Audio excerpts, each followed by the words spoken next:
Hey, ben parçalara kıyısmışım gönlümde kuş gelip aldım. Onun sonu bağlayanım var yokuna. He? Neydi? Ben atı suluyordum, kaydırdım. Nasıl suluyordum? Gereksin lazım sen cemaat. Göt verenler. Gel Allah'ına bak ya.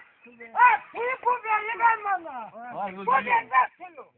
Bu gelmez lan. Kim göt çizgini alçım açabilir. Hey, suyu ne ya budu? Bu gelmez ben alçım.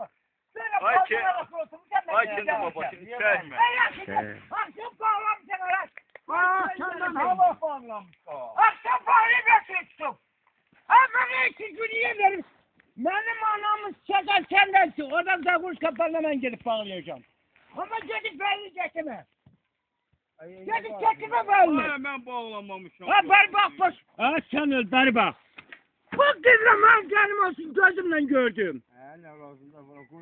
Bu kim lan? Hala ben öyle bildim bu hastalığa ağına gitti. Ondan sonra şuna kimidi?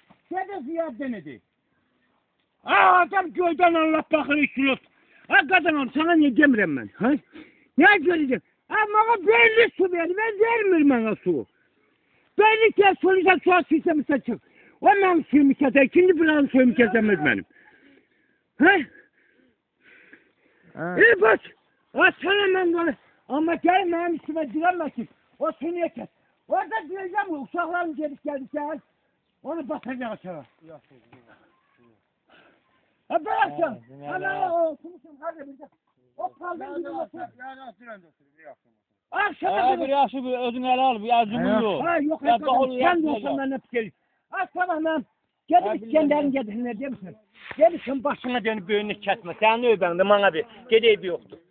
Ben bunun hayasızlığına bak. Belgeli gelip kesip büyünlük kesip o suyu. Şu kesin.